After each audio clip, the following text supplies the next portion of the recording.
Hello, my name is Christopher Dundy, and you are watching the Online Prosperity Show. And we are going to have a wonderful time today talking about how you can create structure and clarity in your training, and how that structure and clarity will not only affect your organization for the good in the long term, but it'll also help you in your own life as well.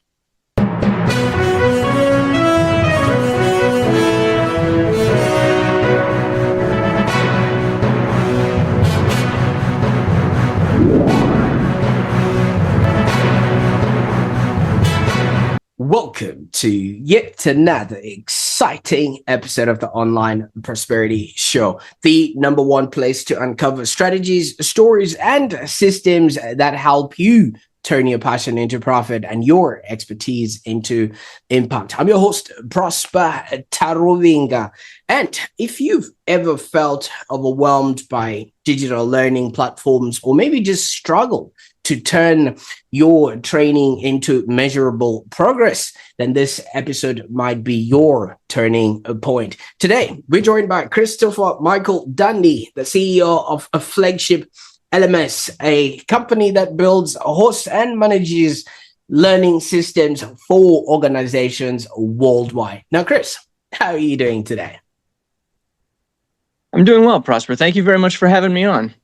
Absolutely. Well, the pleasure is all mine. I can't wait to jump into what it is that you do and how you're helping organizations worldwide. Now, for those that are just tuning in, Chris has actually lived and worked across Korea, Japan, and the Philippines, and also has been to Saudi Arabia and Lebanon. And now he helps associations, unions, and non-profits to make online education not just efficient, but also human. And with all of this, I want you to grab a cup of coffee, because I think this episode is just about to give you the clarity, the courage to start creating systems that sit you and your team or the business that you run free, especially when you've got an LMS that actually, helps you solve those problems. And I'll also encourage you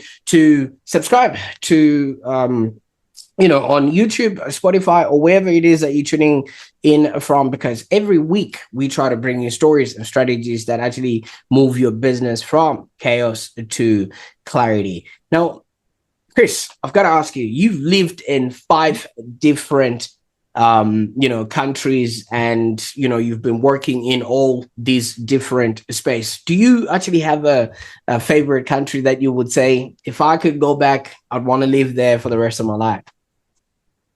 That's a good question. I don't know about for the rest of my life, but of the 5 that you mentioned earlier, where I've actually lived, I enjoyed Japan the most.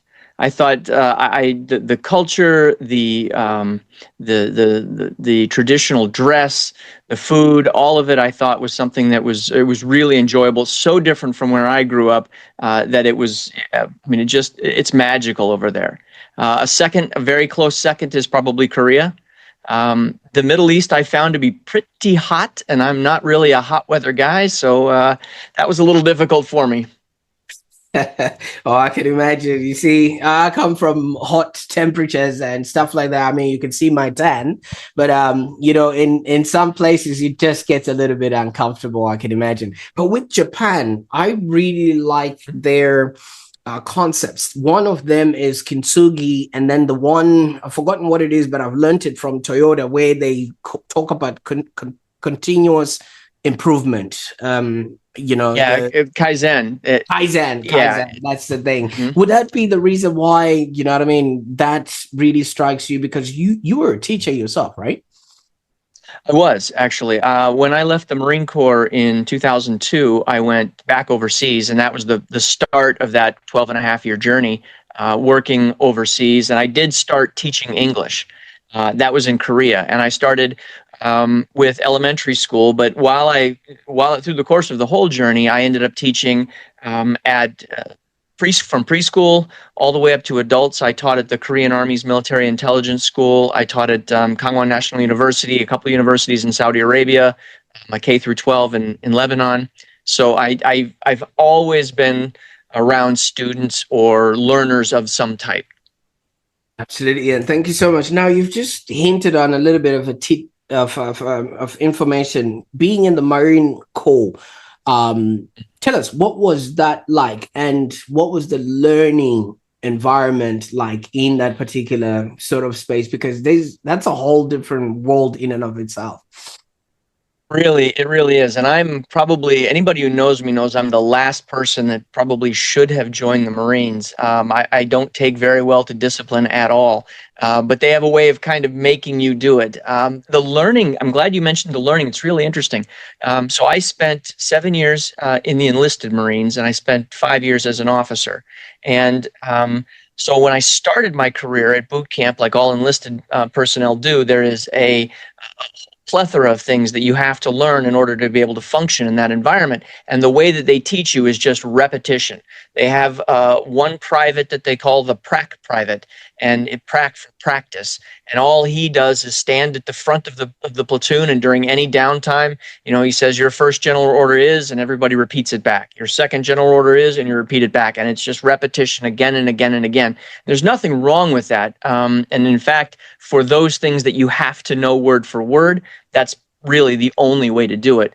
But as you progress through the military and you start to gain rank, and you have to learn concepts that you can then apply in different situations where rote memorization isn't going to be good enough for you, then it becomes a lot of sand table exercises. So somebody sitting down with a model or scenario and walking you through it, and then getting you to put your input, your feedback, and then they give you an evaluation, essentially an assessment of what it is that you just did, and then you do it again. So in the sense of repetition, you're going through the same thing again and again, but you're doing it by applying all of the experience that you've got and the knowledge that you've got to come up with some kind of an original solution. So from the very beginning to the very end, the learning styles are very different as it's appropriate for the type of job that you're doing.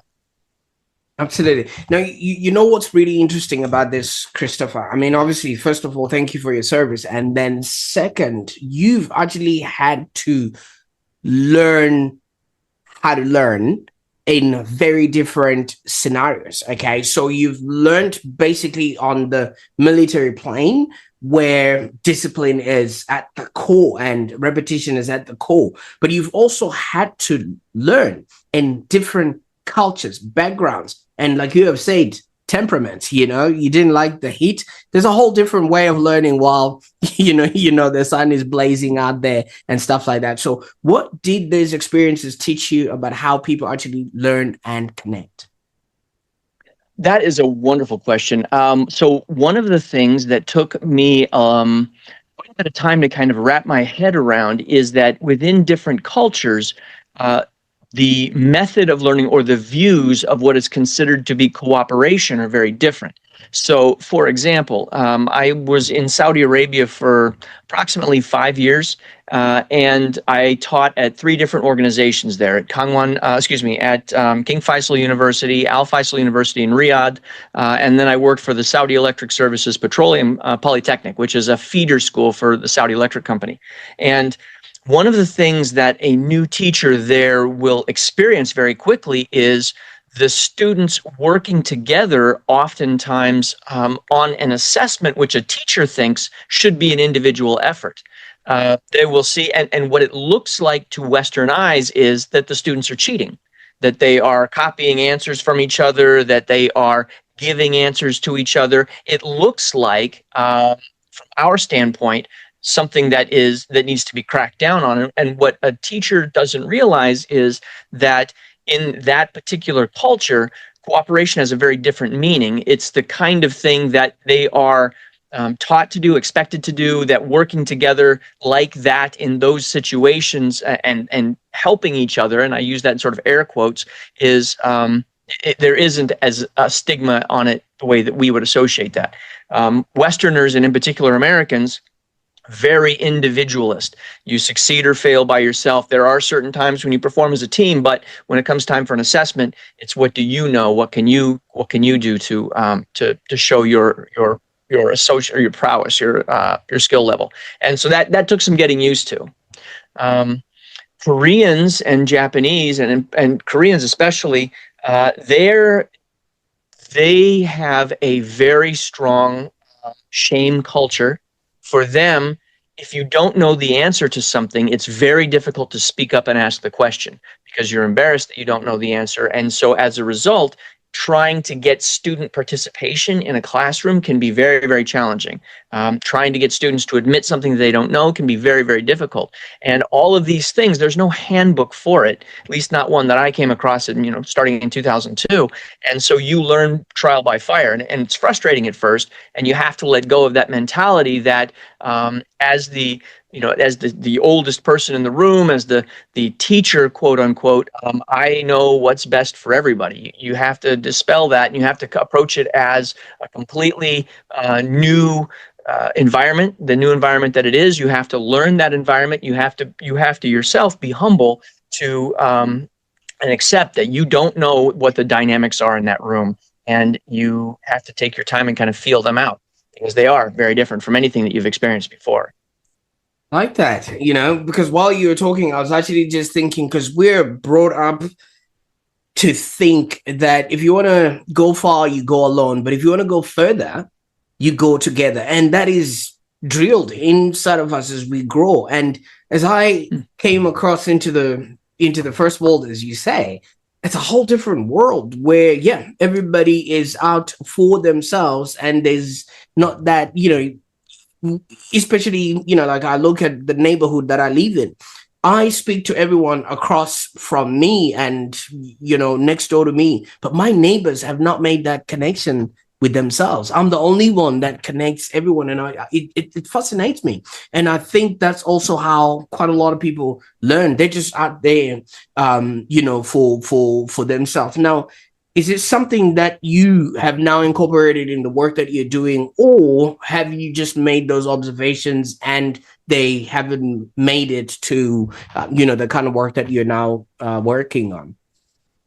So in about 2007, my journey in education took a hard right turn. At that time, I discovered a piece of software called a learning management system. It was the M.E.D.I.A learning management system, which is Australian, actually, created by a man named Martin Dugiamas. And the learning management system changed my view completely of how education should be done. Up to that point, my goal was to create the perfect lecture.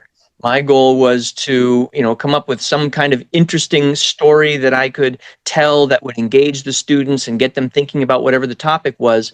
And, to the degree that I needed them to interact with each other, we would do it. But by and large, it was what we call the sage on the stage. And the idea is that there's the teacher at the front of the classroom, all the students in the back of the classroom. Their desks are in rows. They're looking at me, and then when I'm done with them, then maybe they can do some work. But until I'm done with my performance, they're going to be my audience. And what we want to do is we want to get away from that. That is probably the worst teaching model ever, but it was the one that I grew up with. So of course it was the one that I thought was appropriate when I saw in the Marine Corps. And what we want to do instead is develop the guide on the side mentality. And the guide on the side is the students are progressing at their own pace through the material, and they are using whatever information they're bringing to the classroom and the information you're providing them to be able to solve some kind of problem or do some kind of a task. And the teacher is there as a sort of a coach or a guide or a mentor to help them through the points that are maybe a little sticky for them. The work should be done by the student. There should be very little speaking from the teacher.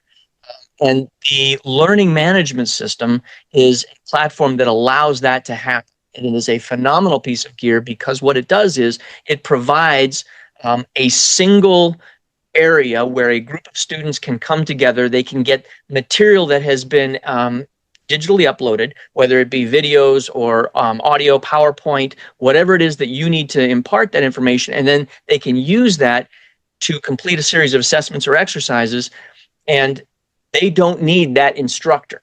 What they need is the ability to go through the material at their own pace, incorporate that into the architecture of their personality, and then allow that to make whatever transformation the instructor is attempting to make within them. You know what I like about that, Christopher, is everyone is on a journey, and we just so happen to come across people that sort of nudge us in the right direction, or some people distract us into the wrong sort of spaces. And that's what a hero's journey really is. You know, you're going somewhere, and then there's people that are guides that would then show up, and that's exactly what you're sort of proposing here, that teachers just are those people that just give people the right nudges so that they continue on their path and things of that nature. But then that doesn't create the uniformity that is required in order to get the actual outcomes that education is out there for, isn't? Yeah.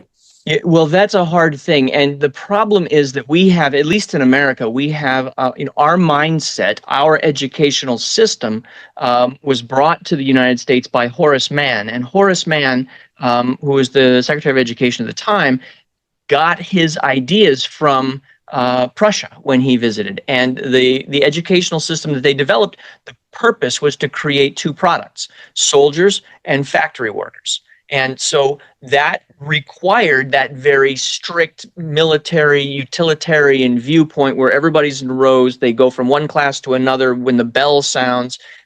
Unfortunately, that's not the way that humans work. That's not the way that we learn best. And as you mentioned, and I think the hero's journey is a beautiful analogy for this. A teacher standing at the front can't lecture at the level that every individual in that classroom needs. You have to lecture right to the middle of the class, and you're going to miss half of it. Half of the class is going to be far beyond the level that you're at, and they're going to be bored. Half the class is not going to know quite what you're talking about. They haven't figured that out yet. They're a little below that. And then the center slice is going to, be at the perfect level for that. And that's just not efficient.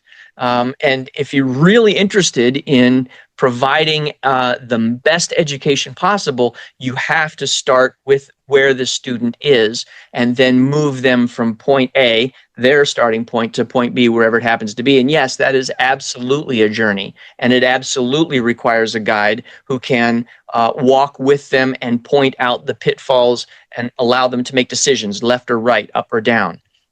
But it's a wonderfully satisfying thing if the teacher embraces it that way. If the teacher looks at it as ceding authority, or that it becomes, if it's disempowering for that teacher for some reason, then it can become very difficult. And hopefully those people will exit stage right and let the rest of us kind of get on with the job. Absolutely. Now, speaking of right, you did say your career took a right turn and you stumbled upon, Model as the software. What is it that actually got you to focus on Model when there's so many other LMSs out there? And how did that get you to change? That's a wonderful question. There weren't at that time so many LMSs out there. So Moodle is the first large-scale open source learning management system. And open source, for your listeners who may not know, open source means free. It means anybody can go to the internet, you can download that software, you can install it on a server, and you can run your own learning management system right away. You don't need to pay for anything. And the idea is to democratize the ability to utilize that platform for learning. Let everybody do it free of cost. It's a wonderful idea. But at that time, Moodle was launched in 2004, so it was still in its infancy. And the school that I was teaching at had just downloaded it, and they were experimenting with it. It was version 1.7, which, this is back in the late Jurassic period of learning management software. But what I found out about it was it allows you as an instructor to be incredibly efficient. So if you have something that you want to say to the students and you've got 4 classes, prior to the learning management system, you would have to say that 4 times. Whereas now you could record yourself saying that. You can do it perfectly, get a perfect take. You can make your speech or whatever it is that you're doing as concise as possible, get it down to a good 3 minutes, 4 minutes, whatever it is. And once it's recorded, it's recorded. You can use that for classes from now for the next 4 years. Everybody gets the same quality of education. They get the same quality of lecture or whatever it is that you're giving to them. And once you do that with a series of learning objects, now we have a really good course. And the teacher can now step back and stop focusing on that performance.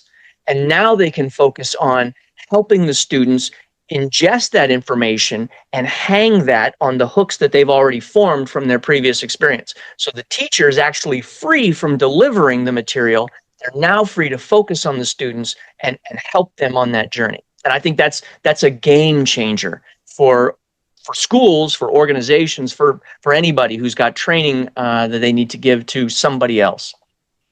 You know what I like about that? Because we were joking about how hot it gets in some regions and things like that. So that could also affect your physiology or your mood at that particular time as a teacher. And you can imagine if you show up to a bunch of students and your mood is not at the best, whatever you're going to present on that particular day is how they are going to learn. And with an LMS like that, if you do it when you've got the right energy, the right positive sort of mindset there, you can now replicate that and at scale. Would that be a correct use of what you've just told me there in making us understand why this is now important?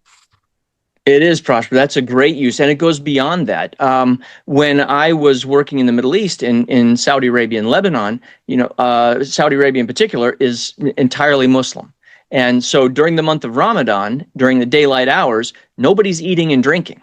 And when your students are coming to class and they're ravenous and they're thirsty, they're not focused on you. And so what the learning management system does is it allows you to not worry about gaining their attention yourself and becoming frustrated when they don't give it to you, of course, because they're tired and hungry and they've been up all night doing the feasting and those sorts of things that are associated with the nighttime hours in Ramadan. But they can also then take that learning and use it in a time that's a little bit better for them during the day. So maybe it's right after a meal. They can review whatever it is that they've, or study for the test or whatever it is, because even in those months, the school doesn't stop. The education is still there. So they still have to take assessments and they still got to complete exams and those sorts of things. So you're providing, the platform provides the ability for them to take that information and use it at a time which is more convenient for them physically, but it also takes the stress away from the instructor, because I know that they have that material available to them. And if they would like to get that information, they can do that at their convenience. It's not as if the entire, and I was teaching medical students and engineering students, so it's not as if somebody's life is going to be at stake because they weren't able to concentrate during the 1 hour which they had with me. They missed it when they were hungry. Instead, they can go home, they can still have that information available to them. It's even available to them after the month of Ramadan, so they can come back and view it if they need to. It's just a much more convenient way of cataloging your learning objects and providing it to your learners at the time that's best for them. There's a saying, structure creates freedom. Now, how does this actually apply to learning management and to your own entrepreneurial journey?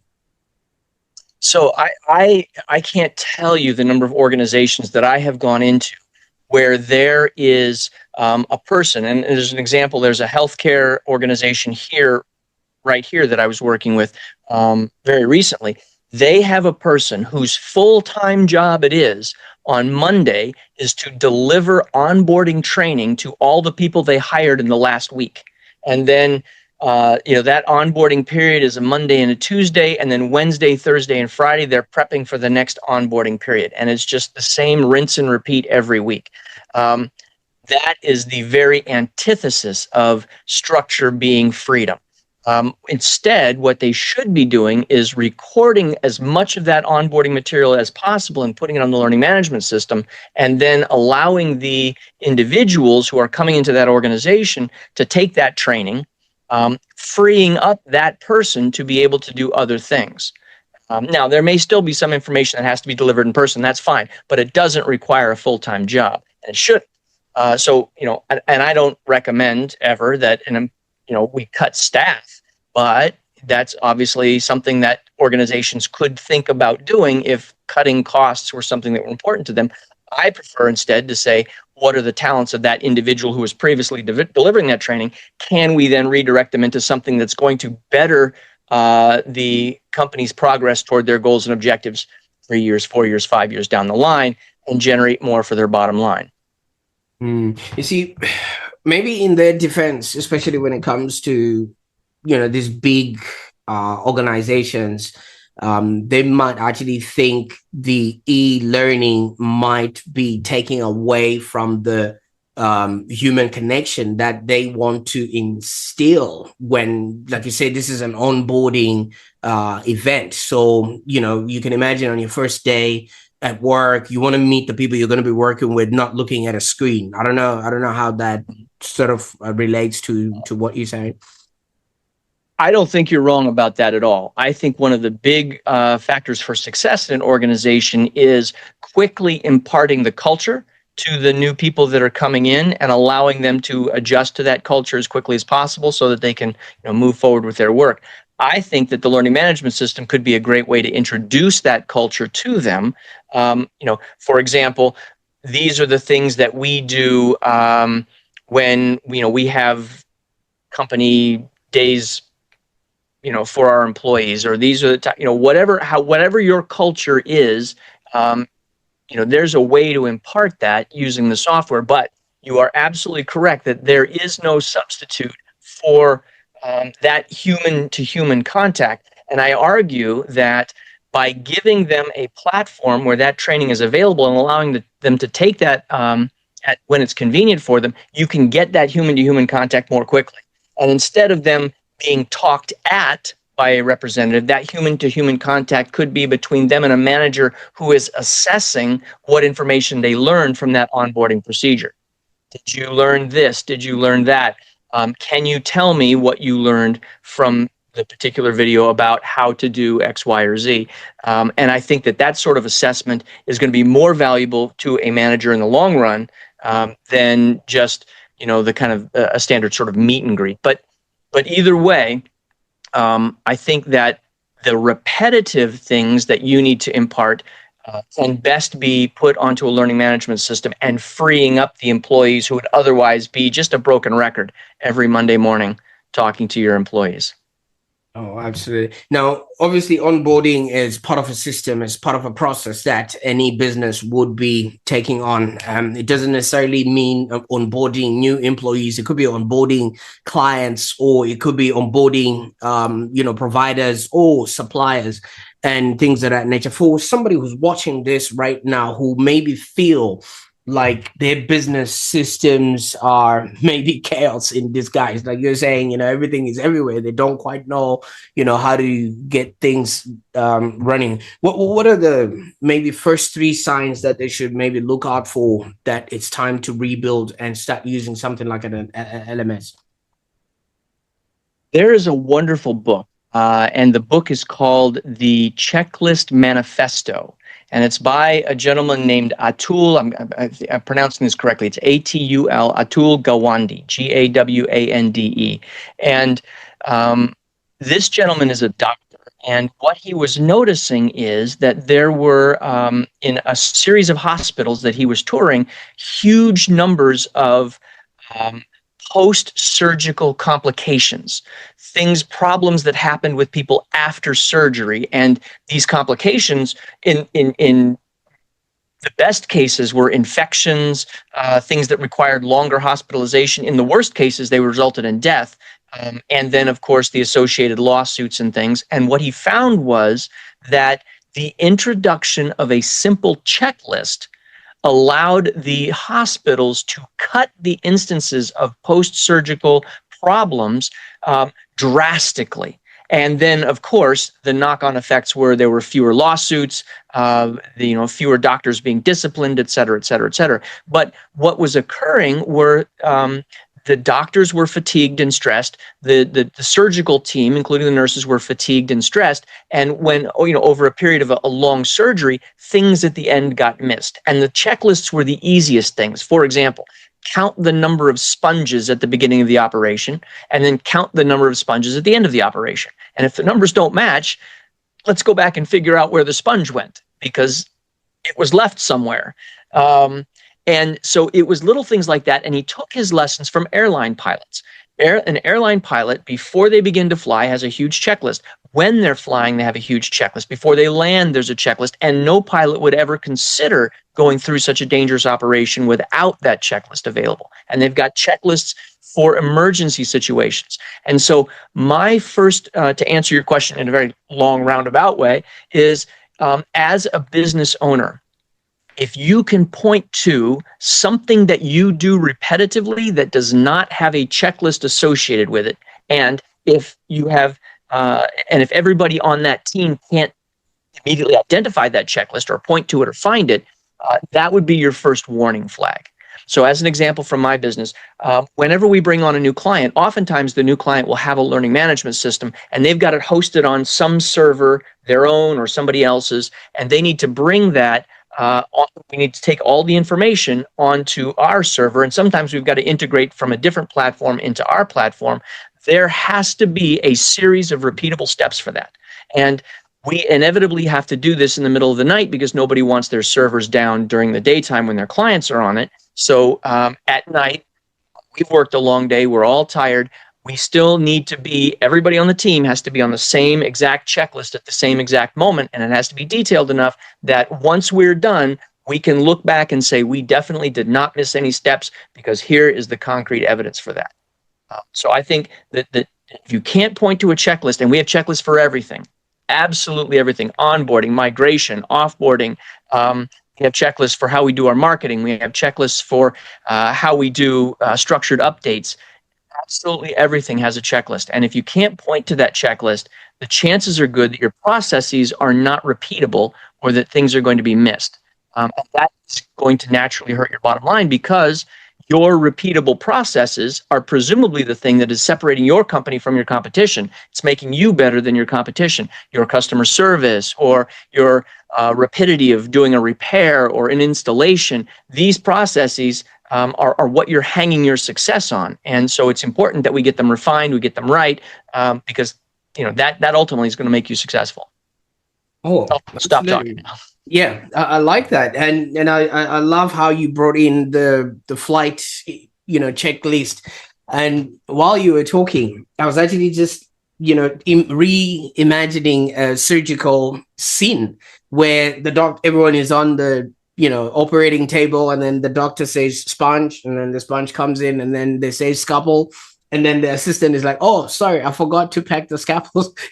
Because there was no checklist on that particular day, you know what I mean? So you can only imagine where things go wrong. But you've actually built Flagship into something sustainable and purposeful. Has that been that precision that you've used, or what sort of lessons, from that evolution do you wish entrepreneurs would actually understand? Because some of us are just winging it, we just show up, hope everything works, Well, and that's the way I did it for me. It was absolutely hubris that I thought I could start a business. There's not an entrepreneurial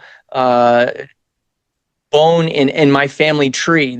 Nobody has started a business there, and I have no idea what we're doing. There's no training. There's no classes that I took on it. It was sheer arrogance that said I can do this, and that sheer arrogance. My startup was ugly, and it was ugly for years too. I'll give you some examples of all the mistakes that we made. The first mistake that we made is that when we started, we didn't have a very clear picture in our mind of what it is that we were going to do. So, for example, as you pointed out earlier on in the podcast, there are lots of learning management systems. And we didn't start our company until 8 years ago, 2017.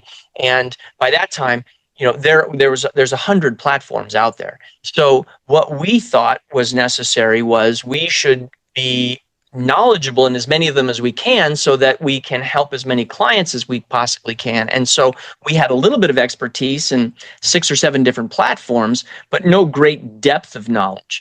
And what that resulted in was us having to retain experts in each of these different platforms in order to be able to service the companies. Well, that's an expenditure of money, because when those people aren't working, you still have to pay them. And the problems that we had trying to find customers to support that particular platform, and now we're doing marketing for 6 or 7 different platforms, and it was just ridiculous. But we had enough money coming in, and it was kind of working. And when I read a book called The $100 Startup, and what they were talking about there was, as painful as it is, you have to say no to paying customers, and you have to specialize. You have to find your niche. And for us, our niche was the platform Moodle. It's the one that we've got the most experience in. It's the one we enjoy working with the most. It's the one we've had the most success in. But what it required us to do after several years of trying to manage and juggle all these different learning management systems, to have to actually say to clients, we can no longer help you. We can no longer accept your money. We're now just doing this little thing. That was scary.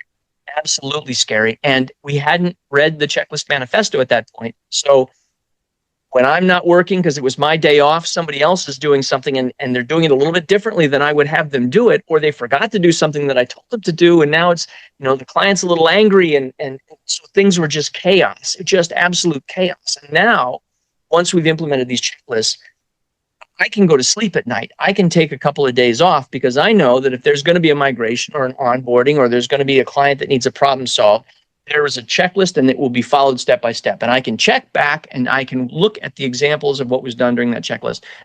I can sleep better at night, because I know that the way that we have crafted this organization is being perpetuated, even if I'm not there directly supervising it. And that's you can't pay for that peace of mind as an entrepreneur. Oh, absolutely. And even the clients also would get to learn to expect, that sort of consistency.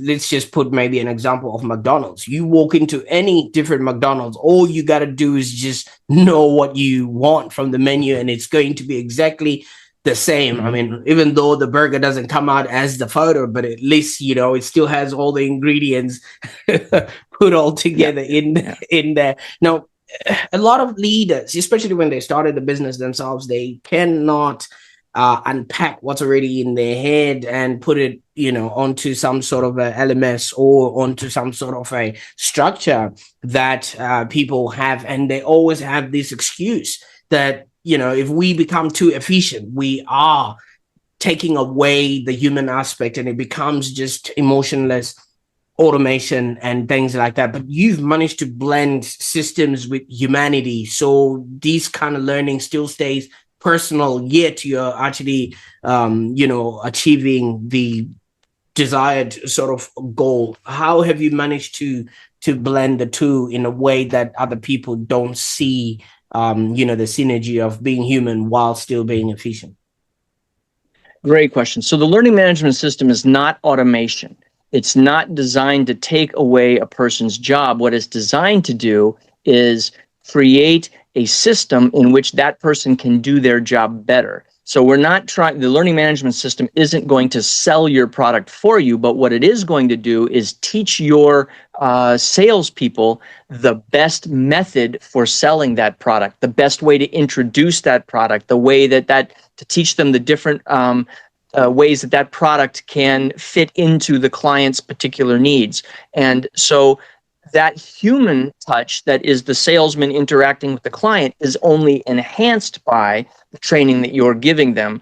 And the same thing goes for any person who is taking training from the learning management system. It could be a salesman. It could be a CEO who is learning soft skills, learning the best way to run the most efficient meetings. It's not taking away from his ability to run that meeting. More to it, it's actually giving him a better way to run the meeting so that he can more effectively do his job and allow the team maybe more free time to be able to do theirs as well while still getting the information. So it's just enhancing the skills of the talented workforce that you already have, and definitely, I argue, need in order to be successful in today's world, because there is no substitute for a thinking, breathing, compassionate human being who can help people solve their problems. That's what we're all looking for, is somebody who can say, let me help you with that.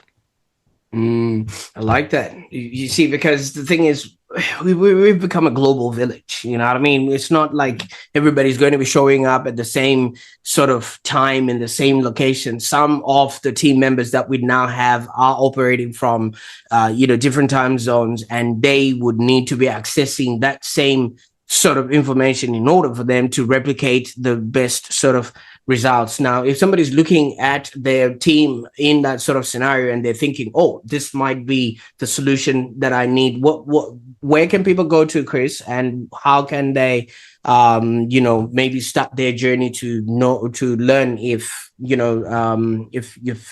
Flagship is the provider of choice?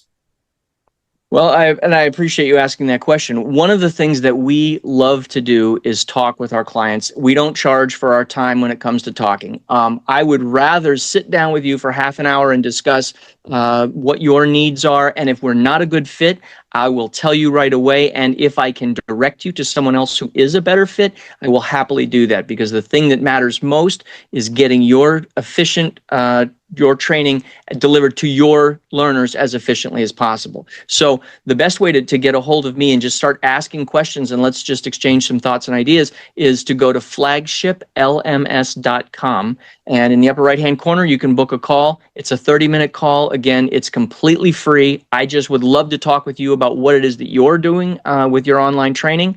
And if there's a way that we can help you out, I'd be happy to do it. If there's a way that I can point you in that is a better direction for you to go in, I'll be happy to do that too. It's just about making people as successful as they can, as I can, doing what it is that they do.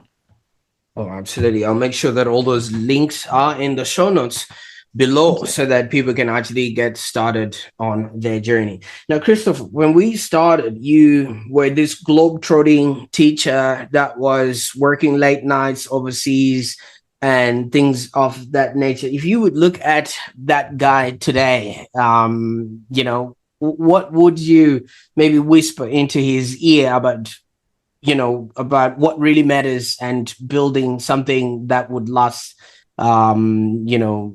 for a lifetime? I would probably start by whispering, "Don't fear the gray hair, because it's going to happen." But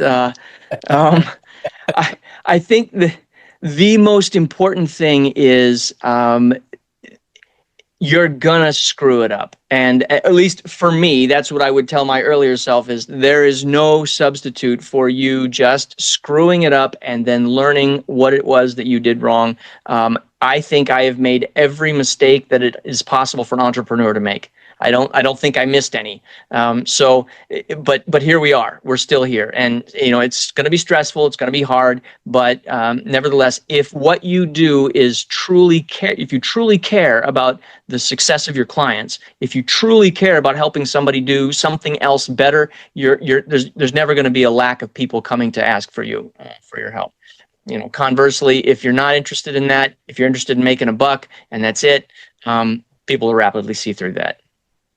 Absolutely, and there's a lot of that, and some of these things are now coming undone because of the technologies that we have of late. Now, Chris, I can't thank you enough for the time that we spent on the call today. I mean, your life story and your experience and what you've created have all just made full circle into the person that you've become.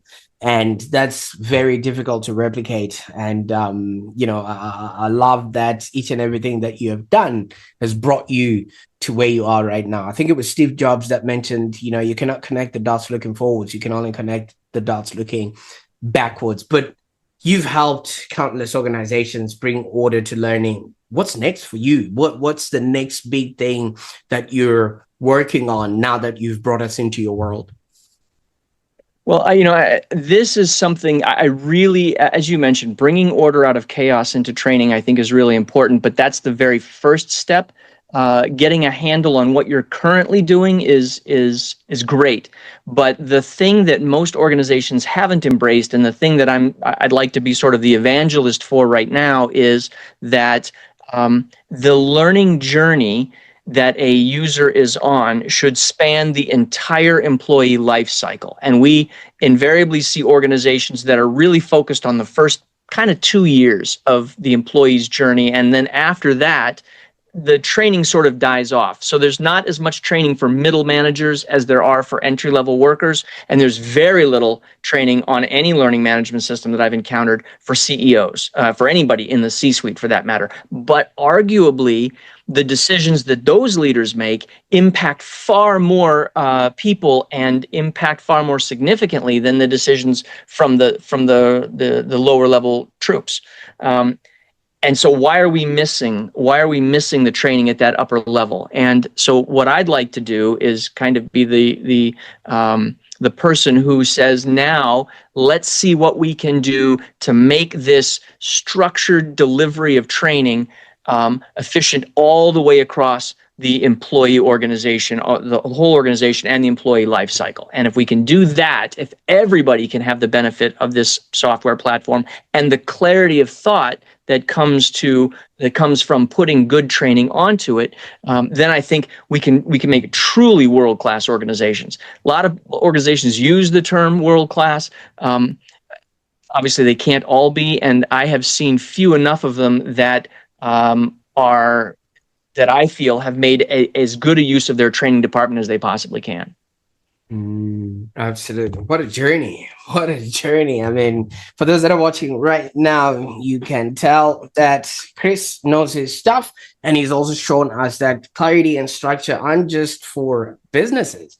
They're actual foundations for a fulfilling life. So if today's conversation has inspired you to maybe simplify your systems or just bring order to your learning or just the leadership that you have within your business, I encourage you to visit flagshiplms.com and book your free consultation. I'll make sure that all those links are in the show notes so that you can get started on your journey.